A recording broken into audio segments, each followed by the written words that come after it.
Suavecito, what, Fins up today. Fins up today. Oh, Fins up, baby. Miami, stand up. This is Fins Talk today. Let's go. Sun up over there. Game day on the brain. From the tailgate smoke to the hard count rain. Orange aqua on my back. Crowd shaking every seat. We talking ball, talking heat. Turn it up, feel that beat. Fins talk today. Fins talk today. Fins up all day from the 305. We ride that way. Bobby Fins talk. Fins Sammy on the way. Miami, vamos.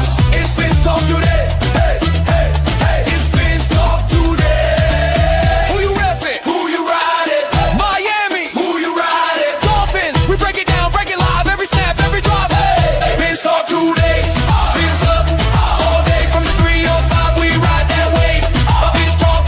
Fins Sammy on the way. Miami, vamos, vamos. It's Fins talk today. Hey, hey, hey. Fins talk today.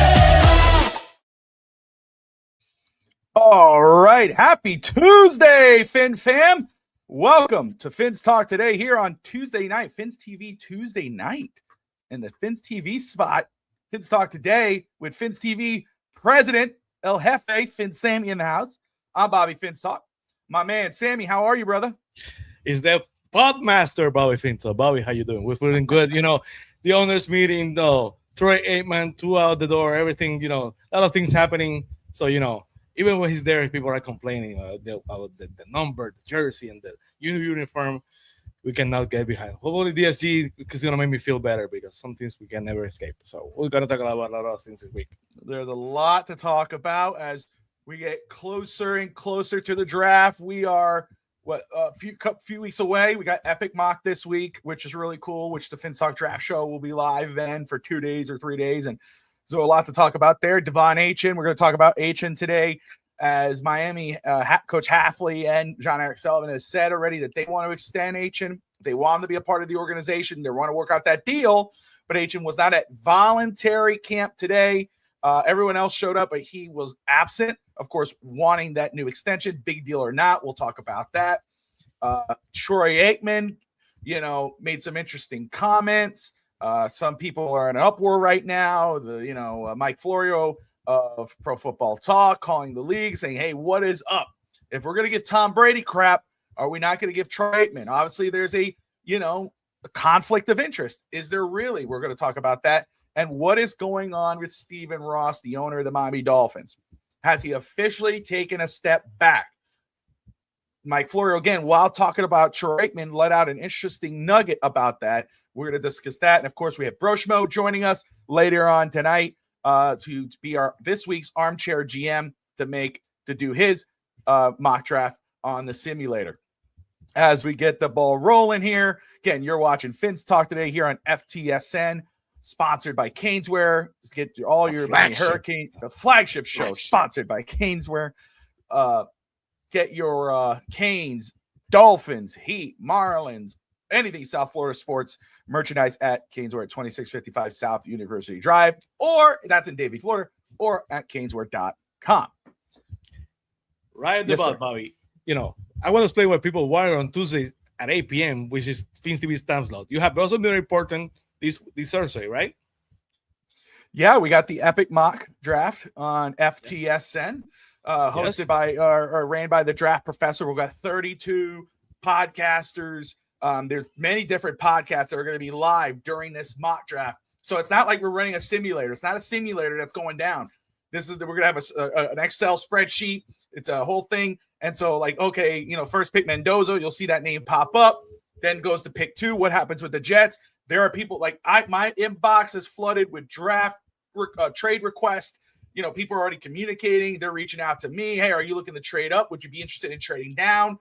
Telling them, hey, we're waiting until draft day. So it's like a real type of deal there. It's really exciting. I've done this already a couple weeks back for the X-Mock by myself, and it was a lot more fun than I thought it was going to be. So we got that Thursday night.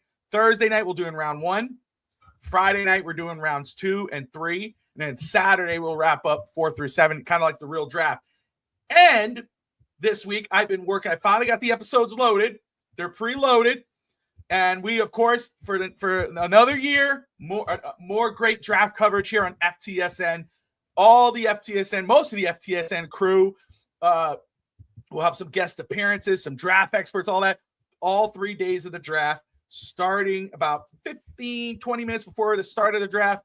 FTSN will be live for live draft coverage. The Dolphins, of course, 2 first-round picks, 11 and 30. Subscribe to the channel, stay on with us, react with us. Does Miami trade down from 11? Do they trade up from 30 or vice versa, or do they stay put? And then they 2, we got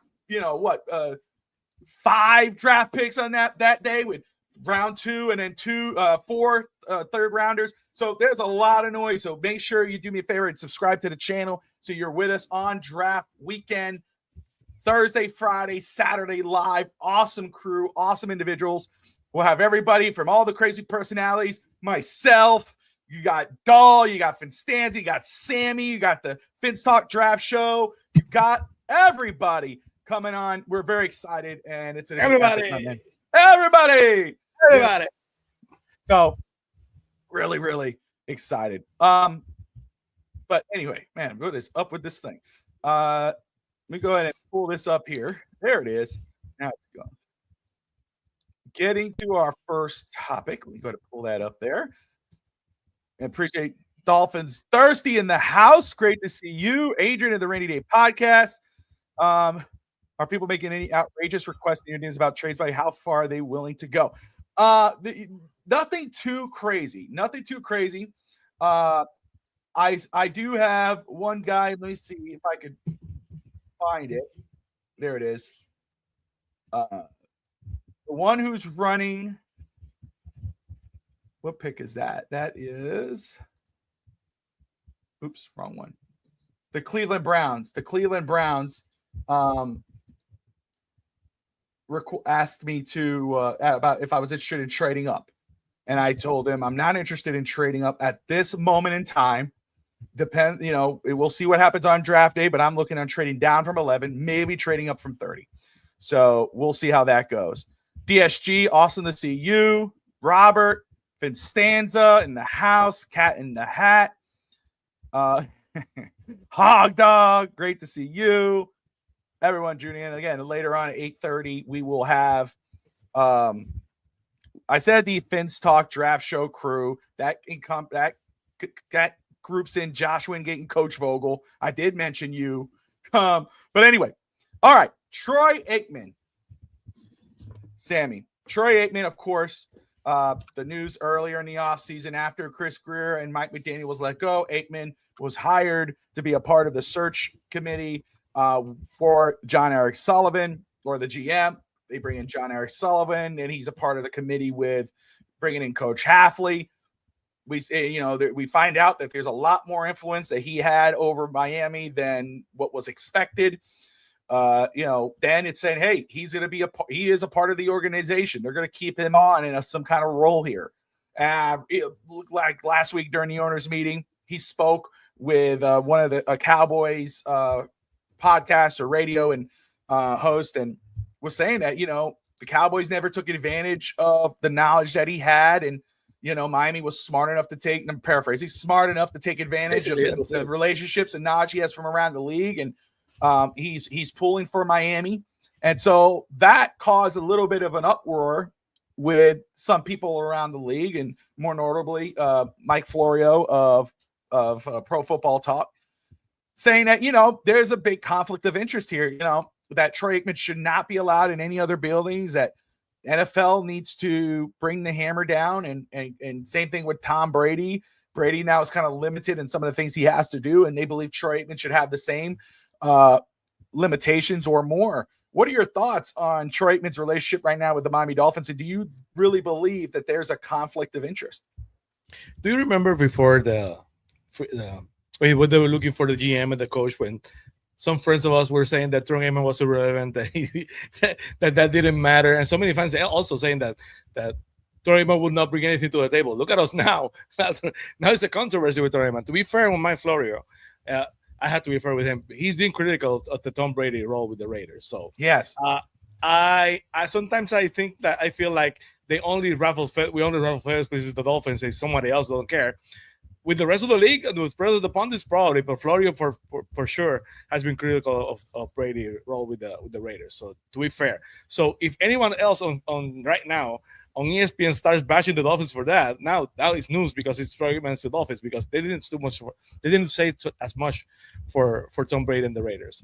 Having said that, it's controversial. Yes, is the parameters are kind of queasy because the way Troy Aikman explained it, the way he said it, it's easy to raise eyebrows. I want Troy Aikman here. I think he did they needed a voice like that because I love Dan Marino, but Dan Marino is not that voice. Dan Marino is the voice inside the building who has been in the Dolphins as a consultant for the last 10 years. He doesn't bring anything different to the table, and I love Dan, but that's the truth. So Aikman from the outside, I think he did a good job of basically telling the Dolphins, this is the perspective the league has of you. You have a mess, and let's start from here. And he believed in Halfley, he believed in Sullivan. That's one of the bigs. There are rumors that I wanted to check that today, but I didn't have enough time. That there's a comedian that's friends with Mike McDaniel who basically said that Mike Raymond is the reason Mike McDaniel was fired because his influence basically got him fired. Which something we talked so many times before because if you remember that Monday night game, Troy Aikman was very, very, very, very harsh on Mike McDaniel coaching. So his influence is there. I like it. I think it's a fresh voice. I think it's something that's smart, has a lot of perspective, has a lot of contacts. So if they do something with Aikman, they have to do something with Tom Brady too. And I don't think they're gonna do something with Tom Brady. But of course, you had the Dolphins fearing before about the tampering, all that crap that with Stephen Ross. They're gonna be careful. The league is gonna basically do the due diligence. Every single time there's something about the Dolphins, they need a thing or whatever, the league goes hard on the Dolphins to check Tyree Hill every single time. So the league's gonna basically scoop right now and say that to say Troy Aikman what he can and cannot do. But if they do it to Troy Aikman, they have to do it to Tom Brady and the Raiders. So we have to wait and see. But I think I like the influence that that Troy Aikman has on the Dolphins, and hopefully if he wants to be the vice president of football operations, quit ESPN. I don't care. I would love that. Because I've said it on Fins TV so many times. I think Tom Finkel has done a great job with the financials, with the exposure of Hard Rock Stadium. Was as the president of the Dolphins, Tom Garfunkel has failed. I think he was an absentee president. He cared too much about the tournaments, the tennis tournaments, the cancer. Fundraising is awesome. I think they've done a great job with the stadium. But as a president of the Dolphins, Garfunkel has failed, if you ask me. So we need a vice president of football operations, someone that basically is going to look over the operation. And Tom Aikman would be an awesome choice if that's the case. So I agree with Josh, co-host of the Fins Talk Draft Show, Josh Wingate, resident Cowboys fan here on FTSN. And what he says, I don't understand what the big issue with what Troy Aikman said. And I really don't either. I don't think there's that much of conflict of interest. I don't think he's going to call Coach Halfley when he has these meetings and go, hey, just letting you know, they're planning to do this week or whatever. I don't think teams are dumb enough to share that much information. But again, some people overthink things more than others. One of the things that did stand out a lot more to me about that situation, and I'm with you though, I would actually be 100% okay if he said tomorrow, I'm leaving ESPN and I'm joining the Dolphins full time in this role. And if I'm cool with that. I think, and I know it's very early on, but I like what his influence has equal out to with the Miami Dolphins. Total clear regime change. A lot of people let go. Seems fresh. Love the ideas. Love everything that they've been doing so far. Does it equate to winning the ultimate game? Get to the Super Bowl, winning a playoff game? We hope so. But everything that ever since Troy Aikman has been involved, we've got Jaron Sullivan, we got Coach Halfley, and again, they're saying all the right things. Hopefully, it leads to the right things. But the biggest thing that stood out to me was not the Troy Aikman conversation. It's one of the little nuggets that came out from Mike Florio about the owners' meeting that stood out the most. And that was Dan Silman. A lot, we all kind of, we figured out the initial idea after the fiasco with Tom Brady in Miami was that it would be Stephen Ross's daughter who would take over the Miami Dolphins as owner. more than likely still the case, right? But he brought up his son-in-law being the one who would be the heir apparent to take over when he steps down, when he steps away. Well, maybe, just maybe, that's sooner than we thought, because Mike Florio brought up or mentioned that it wasn't Stephen Ross, for the first time since being the owner of the Dolphins, did not attend the owners' meeting. Dan Silman was there in place of him.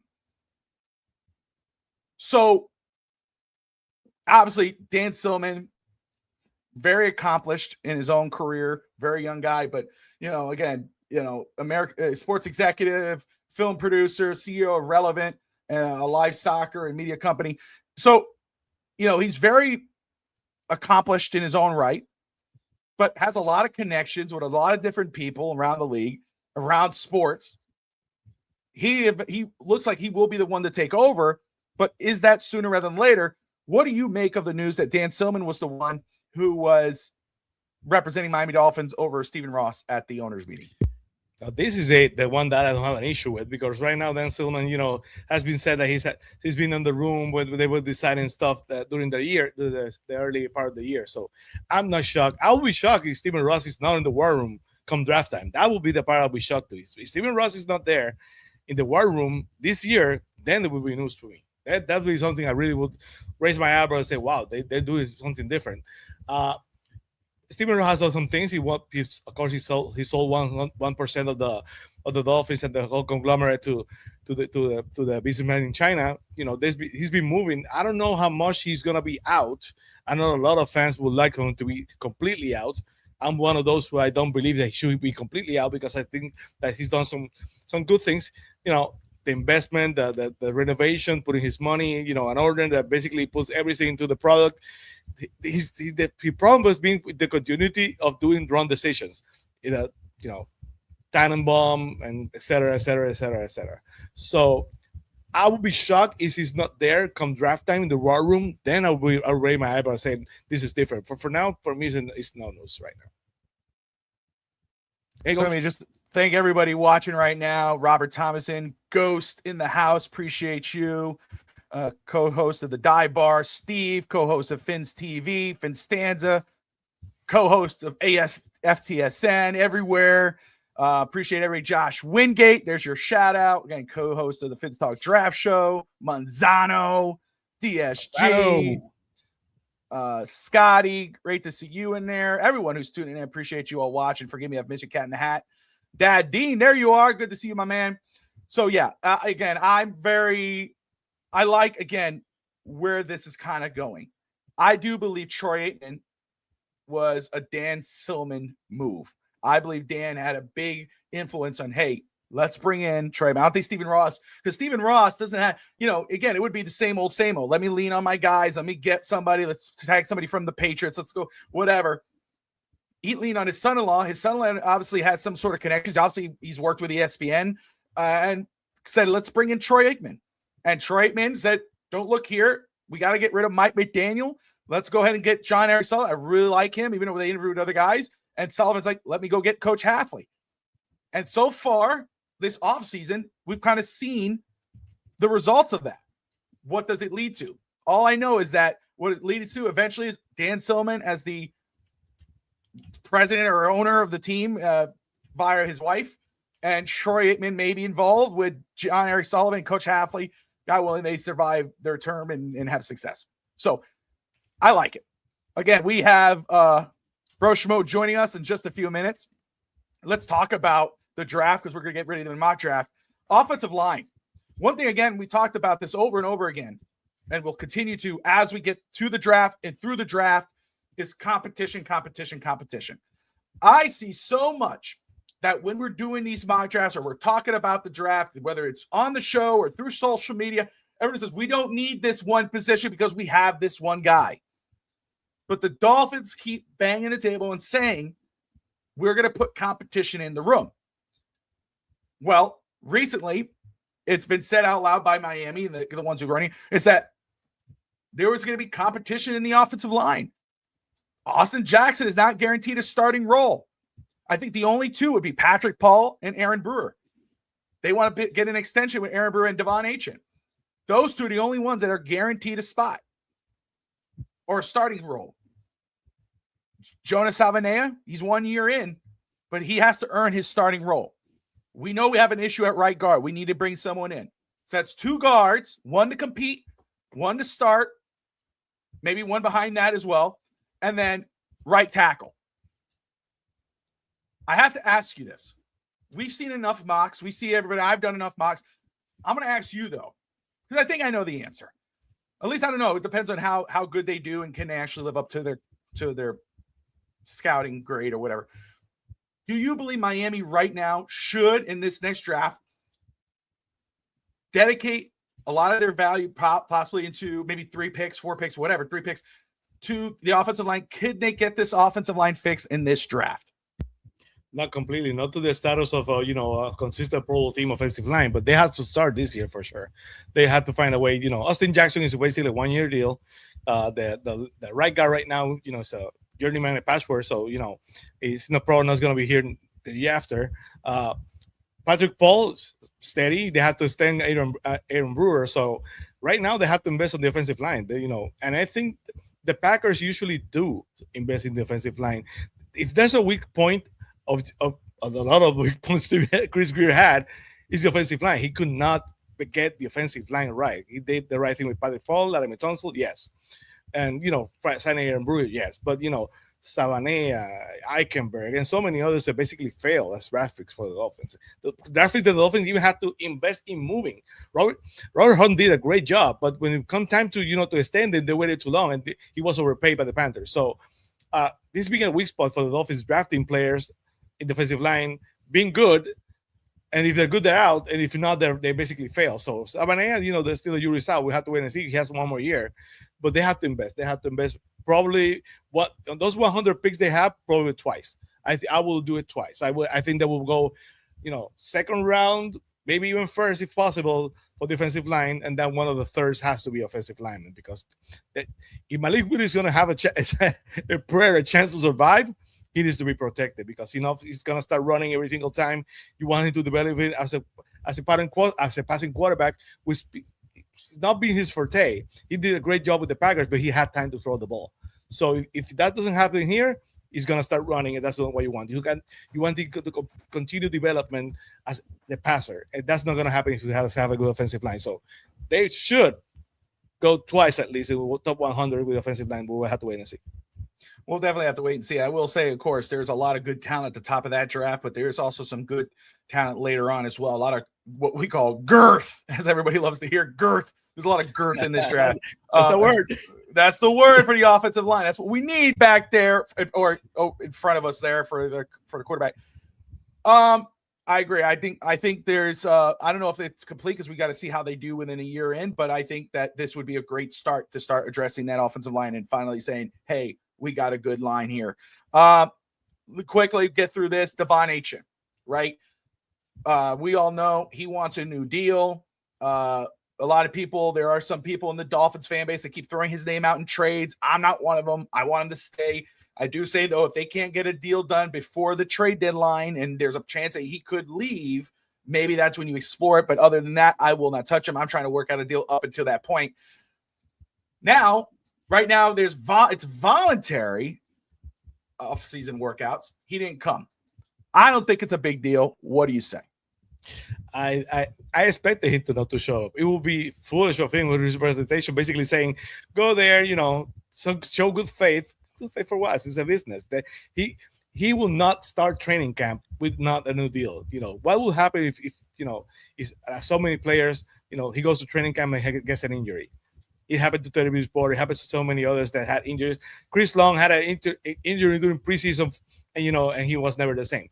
So not only the regular season with players get hurt, they get hurt to training camp, to the preseason. So his presentation is gonna be make sure that he gets a new contract. I don't expect him to get a new contract until after June 1st, when they get that Tua money that's floating around. That's June 1st. We might see an extension for Achane. We might see an extension for Brewer. We might see an extension for Jordan Brooks. So not for now. So don't expect anything in minicamp at the draft. Don't expect after June 1st. and maybe even later, because there's some places who basically don't like to do training camp. So some players like to extend that as much as possible, though, to get in the hit in Miami during training camp. So I think it's gonna get done. I will be shocked if it doesn't. I think he's gonna get paid, really well paid, and I think they'll be working on it because Sullivan basically hinted that they're working on it. So it's gonna get done. There you go. So, and I will say, I like that Evan brought up Carnell Tate possibly falling to 11. I mean, the last mock we did together on the late night show, Carnell Tate went two times in the mock, I think, to number 2 for the Jets, but I doubt that would be the case. But you never know. Things have been crazier in the past. I will say, though, not wrong to think about wide receiver. I know a lot of people would talk about O-line, but Miami has Devon. There you go. Denzel Boston is going to make a visit. Ted Hurst is making a visit. Mekhi Lemon is making a visit to Miami. CJ Daniels made a visit with Miami. So Miami has made it known by their actions that wide receiver 1 or 2, I believe 2, is in play for Miami, maybe earlier on or through the draft. Again, in just a few minutes, we're going to have Broshmo on with us, and who will be our armchair GM this week to make those picks for Miami in the mock draft. So, talking about the draft, the 30th pick, we talk about 11 a lot, right? The 11th overall pick, where that could go. Usually, it's a pretty damn good pick. History, if you go back on history, look. But does Miami stay there? We don't know. Could trade down, could trade up based off what you're hearing, what you're listening to or reading. The 30th pick, though, what can Miami do at 30? Well, what's interesting, I just want to go through some history here. And the history is that usually the 30th pick, let's go through these players and we'll see. The streak, it started in 2013. The LA Rams took Alec Ogletree with the 30th pick. Then Tre'Davious Ward. Then Demarius Randall from Green Bay. DeAndre Booker. Mike Hughes. Karlaftis to Kansas City, defensive edge rusher. Nolan Smith. Buffalo Bills drafted the edge rusher, Greg Rozier. Nate Wiggins to Baltimore. Maxwell Hurston to Buffalo. All 30th pick. Sammy, what's the coincidence there? Defense. So does that continue in this next draft with the Dolphins? If they hold on to 30, do they go defense? Well, we're going to find out soon if Broshmo believes they go defense at 30, because we got him coming up in just a minute. And again, absolutely it could be the case, because there's a lot of good defensive players. Colton Hood, possibly. Massador out of Miami could be the case for Miami at 30. But let me go ahead here, make sure I got everything, and probably going to fall off, but we'll be right back. Let's go ahead. A second. Oh, at least I'm still here. There I am. And there you are. And let's bring the MVP, the man of the hour, the man with the power.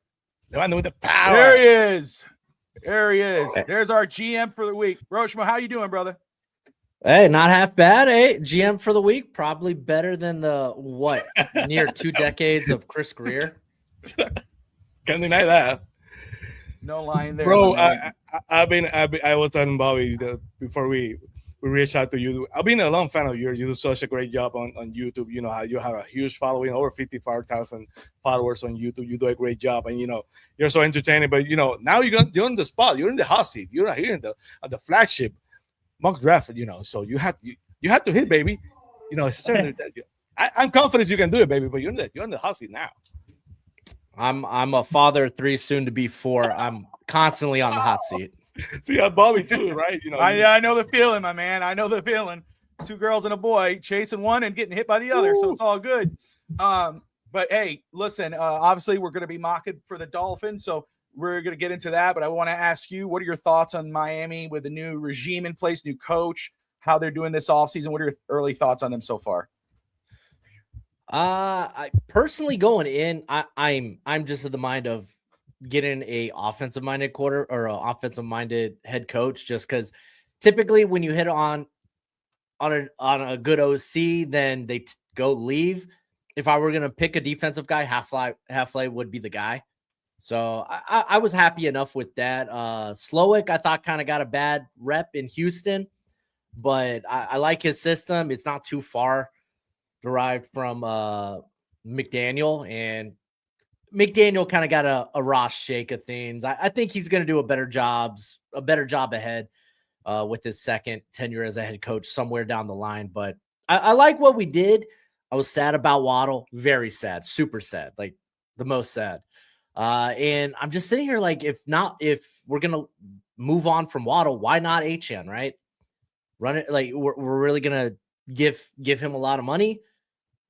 We're going to go ahead and make him a top 10 paid running back in the NFL. Like, I'm not on board with that. I figure while he's going to have good value, maybe we can get a day 2 pick from him. So nice little exchange. So I figure if we're in this rebuild mode, because we're going to be a top 5 pick going into the 2027 draft, probably.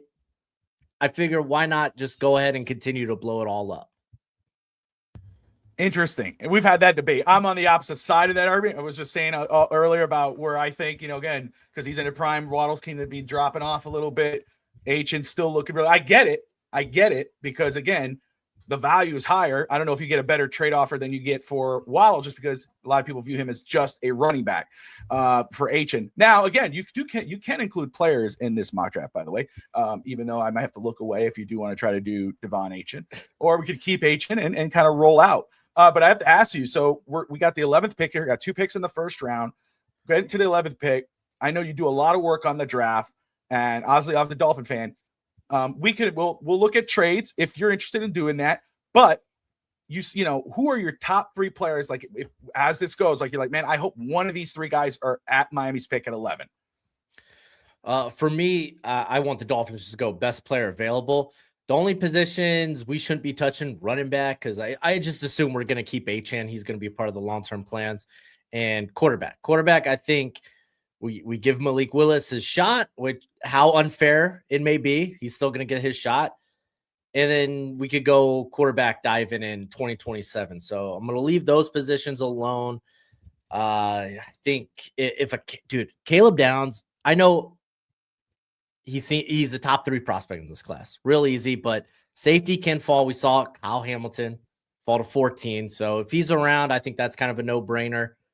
If one of the top 3 pass rushers end up at that pick, whether that's Bain, Bailey, or Reese, I'd be ecstatic with that.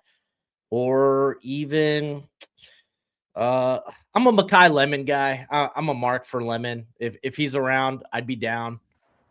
I like that, man. Talk to me about Lemon. What are your thoughts? Because everybody goes, he's too small. He doesn't fit, even though they signed Tutu Atwell.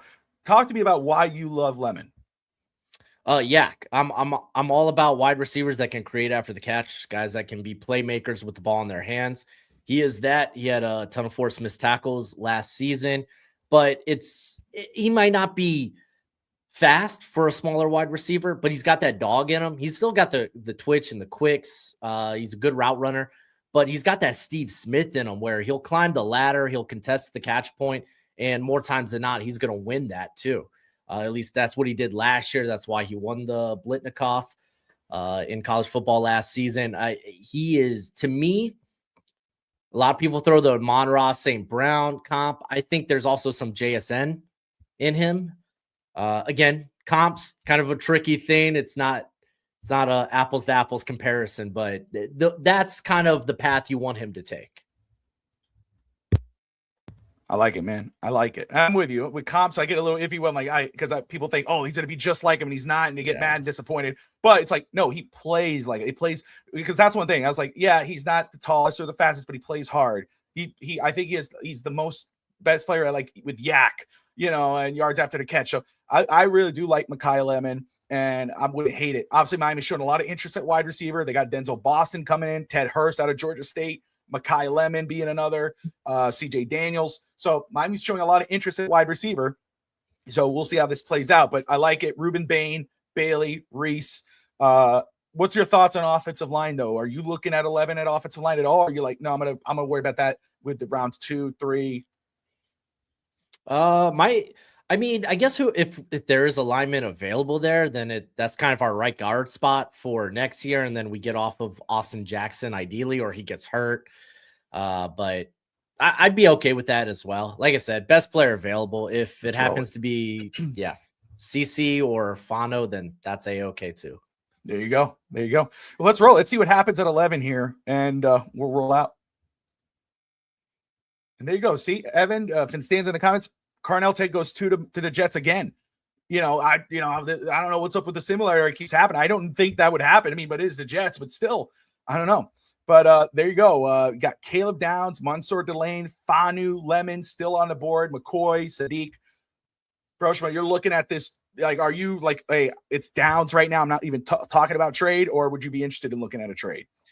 No, yeah, it would be running in take downs, but it is interesting to see Mansour Delane there as well. I think he would probably be a guy just because, dude, our secondary is so cooked right now. It's in rough shape, but I don't think Jermon McCoy will be on their board just because you don't want that the first player you select of that regime be coming off an ACL miss last season. So you probably want to go as safe as possible with this first pick. And yeah, Caleb Downs, I think, is as safe as you can get. Let's do it. Let's roll with Caleb Downs. First pick of the Broshmo era. And there you go. Right there. There you go. So you got Caleb Banks. Thieneman's still there. So if you went another route, got Thieneman was still on the board, but got Caleb Downs, CJ Allen, Georgia linebacker, Mascador, Cooper, Miller, Chris Johnson. We could look at another position, or do you see anybody on this board right now, or you want to look at a trade? I mean, Omar Cooper would probably be the first guy that just I'd want to run the pick in for. Another guy that's really good at yak. You watch his tape, and it's hard to really pick anything apart about his game. It's really feels like nitpicks with him. He gives you, I think, DJ Moore vibes with what he can do after the catch. So I think I'd probably run that in, aside from maybe looking if Avion Terrell's on the board. You might consider that, but Colton Hood's off the board, so I imagine Terrell's gone. Let's see here. Let's scroll up just a little bit. Yeah, he went 15 to Tampa 15. Bay. Yeah, I would probably just then take Omar Cooper. Easy enough. Let's do it. Get that wide receiver off the board. Indiana receiver Omar Cooper Jr. All right. Gojo. Sorry, gotta let the dog in. Oh, you're good, my man. Who let the dog out? Oh yeah, he will knock that door down if I don't let him in. All right. Yeah, man. 43 right here. Oh man, Got this is why. Yeah, this is why I preface this best player available. Because I'm looking at Christian Miller. Our line was little soft last season. Christian Miller's my DT1. Gives me Kenny Clark vibes. He's gotten up to, I think, 321, maybe even bigger. He's got 33-inch arms. Bare minimum, he's going to be a really good run defender, but he showed that pass rush upside right after the Ole Miss game during the regular season. That whole defense came alive in terms of getting pressure on the quarterback. It led to another SEC title for Georgia, led to them making the playoff. That would be the first place I go to. The corners are nice, but man, I think this is such a beefy, hefty class when it comes to corner talent. And we have 3 third-round picks or something like that. 4 even better. Yeah. So even better.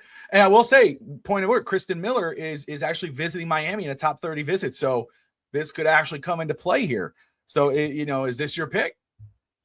Yeah, I would send it. He's right now 21 on my big board. And easy. Yeah. There you go. I'm a big Christian Miller guy. I think people are starting to come around to, or at least the hype train's coming around for him. See, I like this because this is kind of a different type of draft than some are used to seeing. We see in the comments, oh, got to go O-line here. You got to go this here. You got to get an edge rusher here. But let's looking at this here. Caleb Downs, obviously, this guy, third top 3 prospect in their board, top 5 on ours on the FTSN board. Go Omar Cooper with pick 2, the 30th pick, and then in round 2, go get Kristen Miller out of Georgia, D tackle. So, I really like because it's different. And that's one thing I love about these mock drafts. It's an experiment, right? You go, okay, I'm going to get this guy. Let's see who falls. Let's see who's that good talent. Like you brought up the corner. So interesting. I know somebody was bringing up in the comments on our last show about taking Sadiq 1 and kind of seeing how the board fell. So we could do that another day. But Downs, Cooper, Miller, we're at 75 here, the first of 4 in the third round. Any names jump out at you right here? Kalen Rutledge, right off the rip. I mean, if we are looking for an improvement over Sawyer at right guard, who Sawyer's been just a better tackle in the league than guard, which is kind of weird. I thought he was going to be a good guard coming in the NFL. So Rutledge, he's a dude that could fall just because depending on medicals. I think he was actually just featured in a first round mock today by forgot who, but he almost had his foot amputated back in 2024 after a car accident. Missed a couple of weeks, came back, played the rest of the season, and then he played a full season this year. Tested out really well. That would probably be. I mean, there's a couple of other interesting names there. Maybe not Devin Moore. Malik Muhammad. Texas guy. Yeah, a guy he's just going to continue to put on weight. I think he was up to 190 on his pro day. And shoot, man, yeah, he's got some fun tape. It leaves you wanting more, but he's someone that I think is gonna be better in the league than he was at Texas, and he was pretty darn good at Texas. My other thought would probably maybe just take a look at the tackles, because I feel like at this point the tackle class is probably just shredded. Probably not. Never mind. It's not looking great. Corner by chance? Yeah.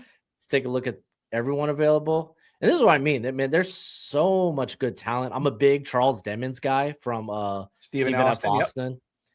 Yep. You still got like Rivers, Everett. Everett might end up being a safety in the NFL. That'll be interesting. But yeah,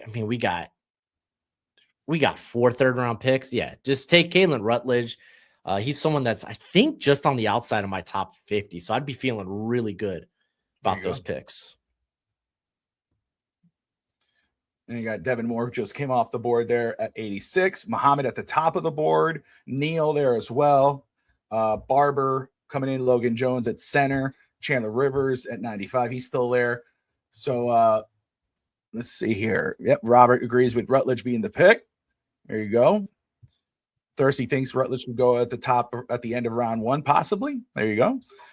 But yeah, man. So you talked about corners. You still got Muhammad. You were just talking about him. He's at the top here. Neal, who got size, 6'3". Chandler Rivers as well on there. Where would you go with this one? Yeah, I think I get drawn to Muhammad just because Neal, he might end up being a safety in the NFL, which is fine. We need safety. But Chandler Rivers, I think, is just going to be pigeonholed into the slot. Just lack of height. And I know he tested well, but I didn't really feel that athleticism necessarily on tape. This is a good tight end class, so I'm not too worried about that position. Right now, there's going to be a lot of good players left on day 3 that you could pull from. I'd probably go with Malik Muhammad, get that corner. And Scotty Joe, thank you for watching. He asked about Ted Hurst. Hurst went in, I believe, in rounds 2, I think, or the top of round 3 out of Georgia State. So, but again, there's rising. A lot of talent. He's going up. Yeah. He's got a lot of attention. So, but we'll go Malik Muhammad here, and we got pick 90 coming right up. So here we go. Let's go Muhammad. Neal and Whitley come off the board right away. All right. So we got that corner. Miami could, of course, go double dip on a corner. Could get another safety here, or this is the time to attack receivers or offensive line. Where are you going here, Broshmo? Yeah, I would like to take a quick look at tight end. 100%. I'm sure. Yeah, there's a lot of good guys there. You got, you got Dylan Bentley and Sim Rush later on. Raritan Jolly actually is meeting up with Miami. Treg, there's some talent in this tight end class, man. Yeah, even lower. Like I'm a big fan of Bentley out of Utah, but maybe edge. I feel like edge is probably going to be bent. Yeah, you got some tweeners there with Barham and Crawford. Yeah. Yeah, probably not. Probably not where I would go. Wide receiver, maybe? Let's see, get this off here. All right, wide receiver. Again, Brennan Thompson is there. Now, if you're looking at you got Jacoby Lane, Bryce Lance. But what are some guys that catch your eye? Yeah, I'm not the biggest Lane guy. He reminds me a lot of Keon Coleman. So yeah, there's a little scarcity there. But Bryce Lance is fine, but I feel like he's more of a role. Like he's just gonna be this vertical deep threat. I didn't feel like I know his drop rate's is pretty good, but I didn't really feel like he attacked the football or saw a lot of body catches there. So I don't think necessarily the most natural ball skills. You want to scroll down a little bit. I do like me some Josh Cameron, but golly, he's rough. I really like Shiblin out of Ole Miss. Yeah. I think he tested not way faster, but he tested much faster than I expected. Yeah, I think he ran a 4.36 40. But at Ole Miss, man, he was attacking the field at all three levels. He was easily their best target there when the offense was running well. It was because of him. So he'd be someone I'd just probably like stash. Yeah, in the back of my mind. Shoot, man. I suppose going back to the everyone that's available. Huh. So, again, looking at on the board here, again, you could look at O-line, of course, and you got Barber there, but again, it's kind of you got Everett still on the board. You could double dip on a corner here. Yeah, they have I know they're gonna have an interesting offseason next season with some of the contracts they have coming up.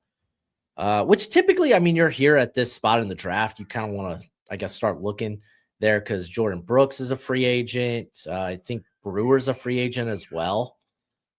That's why I always say that I tell people don't ignore center, interior offensive line, especially at center. Aaron Brewer, they want to get an extension done, but we don't know if that's going to be the case. And John Eric Sullivan, what they did in Green Bay is sometimes they'll get players that people go, well, you didn't need a center, but they get them because they think of what could happen a year from now. They get prepared. So, again, you could look at interior offensive line, maybe like Logan Jones at Iowa, possibly, or Trey Zone later.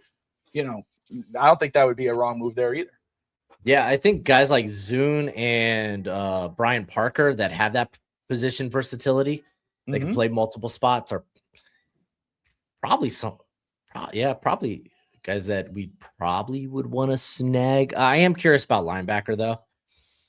We could just take a quick gander at that. Wow, those guys flew off the board.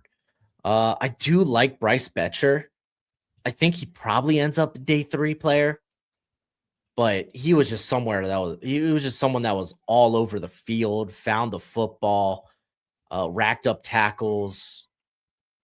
Yeah. This is why you probably just go best player available. Bud Clark's an interesting name because honestly, nothing in our secondary should be set in stone. Whether he plays slot or if he does play more of a traditional safety role, which he has the last couple of years in TCU, I think that would be a fine pick. But even then, I might just go Chandler Rivers then, actually.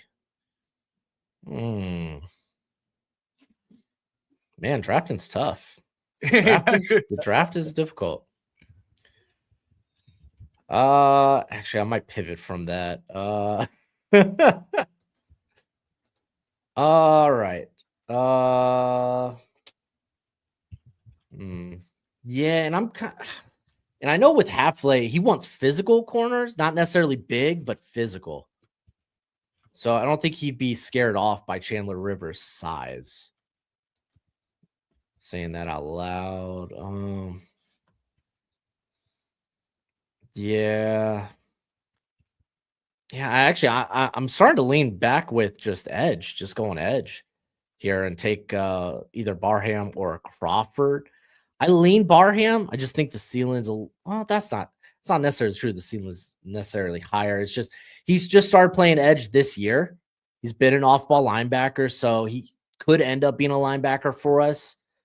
He was under Navarro Bowman over at Maryland before he transferred.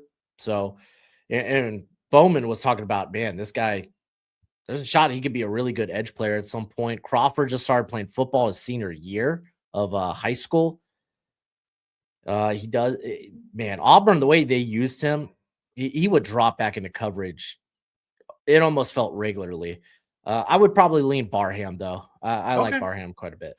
And I want to emphasize, too, because I did see so struggling with pick 90, but this is where it gets tough, right? It's easy to go in the first round, like, oh, I'm going to roll this guy because there's a lot to look at. But, like, when you're in this, especially, that's why, for me, when you think 4 third-round picks, I'm like, I'm salivating like there's a T-bone steak in front of me cooked just right, medium well. I'm like, this is good because this is where it gets tough, but it's also this is where you can find the hidden gems. So, a lot of people might go, oh, man, go this way, go that way. But it's true. This is where you're deep in the draft. You're trying to figure out what players fit and everything. So I like it. So we'll go Barham here, edge rusher. And, you got 94, so it's just going to get a little bit tougher now. So where would you like to look here? Yeah, we'll probably just go back to some of the names I've previously mentioned. I mean, you throw some of those names out specifically to make these next picks a little bit easier. You kind of know who you're looking at, or I'd probably, if you want to go to wide receiver real quick, I'm just curious if the size still on the board. I would probably actually, I'd actually take Striblin personally. I won't want to let him get to day 3 and have someone make a move on him. I think he probably goes on day 2. Let's do it. And then we'll recap very quick where we're at with the draft so far. Love this draft. It's different. I like the reasoning behind it. If you guys are just watching Finns Talk today here on FTSN, powered by FTSN and Finns TV, sponsored by Caneswear. Got Broshmo here as our special guest, our armchair GM for this week, making the picks for the Miami Dolphins. So where are we right now? Caleb Downs was the first pick at Ohio State, safety. 30 went wide receiver to Omar Cooper. Indiana, Kristen Miller, D tackle out of Georgia at 43. Kalen Rutledge out of Georgia Tech. Malik Muhammad at 87 corner out of Texas. And then with edge rusher, Barham out of Michigan, and then got Stripling, wide receiver, 94. So I got 2 wide receivers off the board for Miami. Stripling obviously having that awesome run with Ole Miss during the playoffs this past season. So, all right, we're here now. We're at 130. Tight ends there's a lot of tight ends at the top of this board. There's the quarterback. People, Drew Allard. We've seen he's popular at this pick. Where are you with this pick? Are you zoning in on tight end?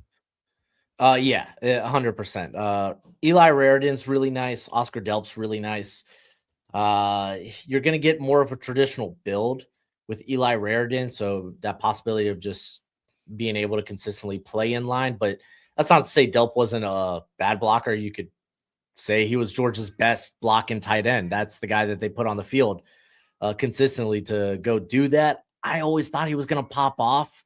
Ever since Brock Bowers left, I was like, this is the next guy. This is the next guy. And it just never came to fruition. They always had a deep tight end room. So, I mean, with the Dolphins, you kind of want to swing anyway. I mean, we're at this juncture where it's like we need to let's hit on some of these picks. Let's see if we could get a legit playmaker. And Delp would probably be the guy I bet on for that, just because athletically he's pretty darn good. So Delp here at 130. Yeah, it's close between him and Raridan. Awesome, brother. Let's roll. Get 151 coming up here. So we got the tight end. Delp off the board for Miami at 151. Got Perkins at the top here. Caldwell. We got, there's Bryce Bosher out of Oregon still sitting there. Yeah. You could look at offensive line. Where are you at? Yeah, I'd probably go with Betcher, just because at the very least he's going to be a really good special teamer for you. But yeah, he's just always knows how to get to the football. At the Senior Bowl, he was able to stick out among that national team that had guys like Jacob Rodriguez, Kyle Lewis, who had the big week that week. He was able to stick out. That was such a strong linebacking position group for the national team by comparison to the American team. And just to be able to stand out among those guys, I thought was pretty impressive. Awesome, man. All right. Well, let's go butcher here and move on to the round 7. Got 2 picks in round 7.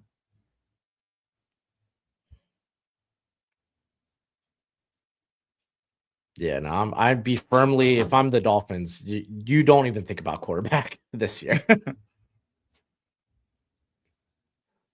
They repeat their quarterback for the year. Exactly. It's either, Willis works or you're drafting fairly high. So, in regards of, again, linebacker, edge rusher, tight end, 2 receivers, offensive guard, corner, D tackle, and safety off the board. Again, round 7, you're thinking about, of course you want to find that gem, but you're thinking about special teams. You're thinking about camp bodies. There's Jacoby Thomas there, Pounds, Rusnitsky there as well, Singleton. Where do you want to look to, brother? Yeah, if you want to do a quick scroll down just to see who's available, see if there's anyone that I like that might be still around that I'm just a little higher on compared to general consensus. But yeah, no, it looks like it is as expected. Man, I do like Desmond Reed, man. He's such an outlier. That's the name of this draft. It's such an outlier draft that, man, there's just questions about everybody in this class. 2027 draft class couldn't come fast enough. Yeah, I know. I think that's why I enjoy this one, is because it's so like you actually have to like kind of like it's like it's poker basically, or gambling. You're trying to figure, okay, this guy could probably do something.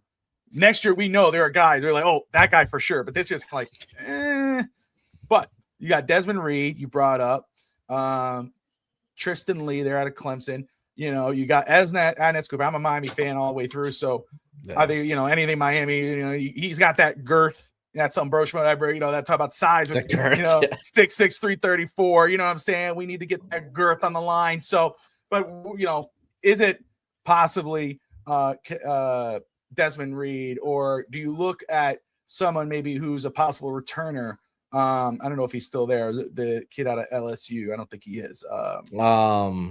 Where's he at? Actually, Barry and Brown. Yeah, that's who it is, Barry and Brown. But I think he must have came off already. But that's another one. Tackle possibly. But you've hit on everything. So, or most everything. But again, that's a great comment by Robert there. Possibly fullback. To got if you think about Bradison out of Michigan, or there's Riley Norakowski out of Indiana, the H-back type of role. We lost Alec Ingold. We need someone to fill up that role. So different options, man. So, but this is where, it's like, hey, you know what? This is a flyer. We're throwing out a flyer. This guy could help on special teams, but maybe he turns into something. Is there anybody that catches your eye besides the running back? Or maybe the running back? I was going to say Eli Heidenreich. If you're looking for that Kyle Juszczyk type of H-back, can maybe play in the slot, do a little inline work. But he was a phenomenal pass catcher for Navy. He can legitimately run routes, which is kind of insane. But he could play that fullback role, I think, if he just continues to add to his mass. And he's got a ton of special teams experience to his name. So, that might be the place to go if you're looking for that versatile type of player. Let's have some fun here. Let's roll. Eli Heidenreich out of Navy. All right. We got the final pick here for the Miami Dolphins with Broshmo's armchair GM here, his first year as GM for Miami in this fantasy world. So we got 238, my man. Where are you thinking? You want to do a quick scroll down? There's still some wide receivers that catch my eye, but I don't think I want to dip back into wide receiver. I think Heineke could probably be a good special teamer, but I'm still looking for a little bit of upside as it may be a potential, not necessarily starter, but someone that maybe work themselves into the rotation somewhere along the line. Like Fano's a good player, but I feel like he's probably going to be more of a DPR. Actually, could you go back to the corners real quick? See if there's any.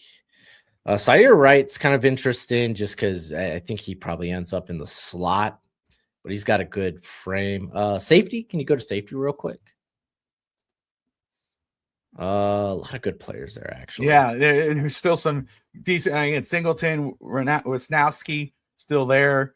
There's some good names still on the board for safety. Yeah, Wisnowski, he tested well. He's definitely just a downhill guy. But if you go back, because he was hurt in 2024 at North Dakota State, but 2023 he had 8 interceptions that season. Last year he was just again that heat-seeking missile for the Red Raiders. Edge one more time, and I'll probably just send in with we're gonna never mind. We're gonna send in Cole Wisniewski. There you go. Get the safety, double dip. Yeah, I think he's got like 500 special team snaps to his name too, or something like that, something ridiculous. So there you go. I close to don't stress too much about the grade. It's their board, not Broshmo's board. So we're not worried about the grade here, but which it's still a beat, which is great. That's passing, right? That we feel good about bringing that to our parents, right? A B grade, better than what I brought home. So, but you got Caleb Downs, Omar Cooper, Kristen Miller, Rutledge, Muhammad, Barham, Stripling, Delp, Boshier, Heidenreich, and Wisnowski. So you're looking at this right here. Is there any pick? First of all, what do you think of your draft? I'll start with that first.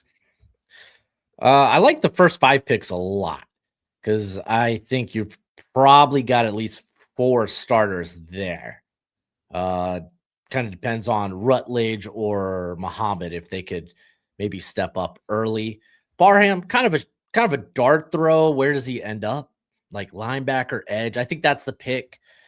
If I could go back, maybe I do. If you really wanted edge that bad, then we probably should have taken it earlier. But again, it's you don't really need to force the position. You're in a rebuild. Just take good players. I like Stribling a lot. I think that gives you some size. They brought in Jalen Tolbert, for goodness sake. I'm not about that necessarily. And hey, maybe Tolbert turns it around, but doesn't hurt. Number one in Miami. Numero uno. That's it. Yeah. I think Delp's going to end up being a nice pick. They really lean into 2 tight end sets. I think he's just going to be constantly on the field. There you go. You got an A grade from Robert. There you go. Always. There you go. Now you can go to bed happy, man. You play with your dog and chill and be like, I made Robert happy tonight. And that's what's going to matter for the end of the night. Sammy, man, what do you think of this draft? A lot different than what we're used to, right? Yeah, but that's the thing. Sometimes we like a player, we believe in a player, we think it fits, and we basically repeat the pattern over and over. That's the great idea because it's something different, because Broshmo, of course, has his own board, has a different way of looking at it. But we're basically sticking to the same. If you look at it, we're sticking to the same positions: cornerback, wide receiver, offensive line. So we're basically hitting the same spot, but with different players. So come draft time, we'll have to wait and see, because of course there's so many different opinions. You had to see how the board falls to you, but we're basically hitting the same spot with Broshmo. I think he did a great job. Nice. Yeah, I try to hit positions of value too. I mean, we got wide receiver, corner, and edge in there, but yeah, dude, Dolphins are just at a point where it's just take good players. Yeah, 100%. I like it. It's different. Stripling is interesting. I like that, because people forget, you get hyped up on those top guys, forget about what impact he had. Another one then too is I brought up a couple weeks back is CJ Daniels, another one who had a great playoff run. And we all think about Tony. A lot of people sleep on Daniels. I think Daniels will be a good late round pick as well. Broshmo, my man, first off, I want to thank you for taking the time to hang out with us a little bit. I know you're a busy guy. What do you got going on? Where can people find you? You can find me on the YouTube at Broshmo, and yeah, I mean, I try to go deeper into the draft than most people. The draft guide, you could get that. You just look in the description of any of my videos. I got close to over 1,000 prospect backgrounds with close to 600 actual evals attached to them. But it comes with all analytics from the last 2 years, all their pro day combine numbers and whatnot, comps, because people love that crap. So that's always fun. I'm on the X at the real Broshmo, just kind of crap posting. So That's awesome, man. Well, Sammy, any final thoughts for Broshmo before we get him on his way, brother? Yeah, thank you, Broshmo, for joining us. Dolphins fans right now are hungry for content. If you're hungry for content in the draft, of course you have FTSN, you have Fins TV, but Broshmo has such a great bass of so many videos by position, defensive end, wide receiver. So if you want to go by position, Broshmo is your guy. He has a lot of content. He does a great job. So Broshmo, thank you for being with us. Hopefully we have Fins TV sometimes also, but you did a great job today. So we appreciate you joining us. Yeah, thanks. I appreciate it. Appreciate you, baby. If you didn't know, Broshmo's a Fins fan, you know now because hey, Fins up, baby. Zach Thomas. There you go. And I see you got the New Day cereal in the background. Love it. Got the Bootios. There you go. You got the Bootios. Loved the New Day. Love the New Day. Big E fan. So there you go, man. Love it. Well, Broshmo, thank you so much, my brother. Appreciate you. Have a great night, and hopefully get to see you soon. Thank you, my brother. You too. Take care. Awesome, man. What a great dude, man. Appreciate him hopping on with us. Remember to go check out Broshmo. Check him out on X, but also on YouTube. Great content. He has a lot of content on YouTube. A lot of content. So if you're looking for content after you watch Fins TV and you watch FTSN, hop on to Broshmo because he has a lot of content. I've stuck with it. Ever since I've said girth, I'm just a roll with it. I'm not scared of it anymore. I want that girth on the line.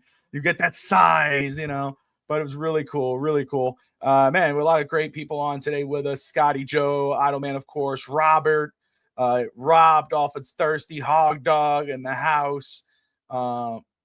Great people, man. You got Finstanza, no doubt. Obviously a lot of people throwing names out there that weren't picked. And that's what, again, I'll just have to say, I get it. We're like, man, they should have went this way. Should have went that way. And blah, blah, it wasn't my guy. I like that. I like when you see someone else's board where they think that everybody wants Finstanza. He's there. He's paying attention. He may try to sneak in. He's always welcomed. We get Finstanza here. But it was Jockas that I heard may sneak in the back end of round one, not Rutledge. Got you. So there you go. It's true. Well, edge rush, I think there could be a run. Sam Roche, tight end. That's a good pickup if you could go that route. That's what I love about this mock draft, but that's why I can't wait for the actual draft to kind of see who falls, who gets picked. Where I did not expect I got to get grabbed. Again, you want to see another different type of mock draft, a different type of feel where you might see players come off the board that you did not think were going to come off the board at that moment. Make sure you check out us on Thursday night on the Epic Mock with the FinStock Draft Show representing the Dolphins. We'll have a whole all-star crew with us. You guys are welcome to join us as we kind of see how the board plays out, and you can give your 2 cents on where you think we could go with that pick. I'll be, if we get any trade offers, I'm going to bring it up. Hey, I got an offer here. Get your ideas of it, where we could go. Again, I tell you, my preference is staying at 11 and kind of letting the board fall, possibly trading back, but we'll see. But on again, FTSN, we got on deck. I'm pretty sure on deck is on tomorrow night, talking about the hot start of the Yankees and some of these guys. Great. We got great Marlins content here as well. If you're new to the channel, it's FTSN, FinStock Sports Network. We cover Dolphins, but we also cover the NFL, college football, Canes, baseball, Marlins, Heat, NBA, college sports, wrestling. We got it all here in FTSN. So if you're new to the channel, do me a favor, hit that subscription button. Even if you don't like what the heck we're saying, let us know. We welcome it. We enjoy it. But we got on deck tomorrow, Thursday, Epic Mock. Usually have FinStock today, but we did it tonight. And then we have had Thursday, Friday, possibly Saturday, no holds barred. We're going to rewind the clock and talk and review WrestleMania 6. We got Ultimate Warrior and Hogan. That's the WrestleMania we're reviewing. So make sure you join us for that. And Sunday, we got the Fins Talk Draft Show on Sunday. And so we get closer and closer to the NFL Draft. Sammy, my man, what's going on Fins TV? Well, my partner in crime from Fins TV Plus, Eddie Chappell, wrote to me this week and said, I want to do something. I want to do a mock draft. So we're going to have a special edition of Fins TV Extra next Tuesday. I'm going to put Eddie on the hot seat. He wants to be the GM. I'm going to put in the hot seat. I'm trying to work on a special guest. It's going to be me and Eddie. Basically, the same edition of Fins TV Plus, but it's going to be, since he's on our channel, it's going to be a Fins TV Extra episode. We're looking for Silva. I think I have someone in mind for our special guest, but it's going to be me and Eddie. Kind of a same style of the Fins TV Plus. And on Thursday, on the flagship, I'm going to have my partner in crime, my tag team partner, Steve Hallett, join the hot seat. That's right. I'm excited for that. Finally, Steve will be on with us next Thursday. Not this Thursday. Next Thursday, Steve will be on with us. He'll be on this next week. He'll be the armchair GM. So we know he's studying hard. He's ready to go. I'm excited to have him on. We're excited to have him on. All Gators. All Gators. That's right. Devin Moore, we got your seat warm for you. Caneswear, guys, again, FTSN Fins Talk Sports, Fins Talk Sports Center, Fins Talk Today, sponsored by Caneswear. Again, Dolphins merchandise, Canes, Marlins, Heat, South Florida Sports, Inter Miami, got it all. Go check out Caneswear at 2655 South University Drive in Davie, Florida.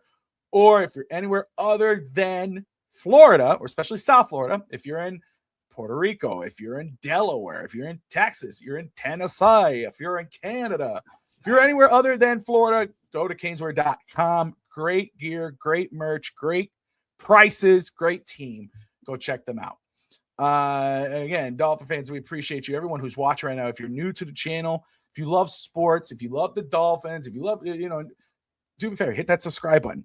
Then when you're done subscribing to the channel, if you're anywhere other than YouTube, come on over, do that. Then when you're done, go to Fins TV, hit that subscription button so you can catch a lot more of Sammy and myself. Some great content, great graphics. Of course, Fins TV Plus, airing live on Fins TV with Eddie and Sammy soon. It's going to be very cool. Coming up next week, right? Next Tuesday? Next Tuesday. Fins TV Extra next Tuesday. Yes, sir. There you go. So, Dolphin fans, we appreciate you guys taking the time with us. Do me a favor, like and subscribe. And most importantly, as always, Dolphin fans, fins up. See you on the other side.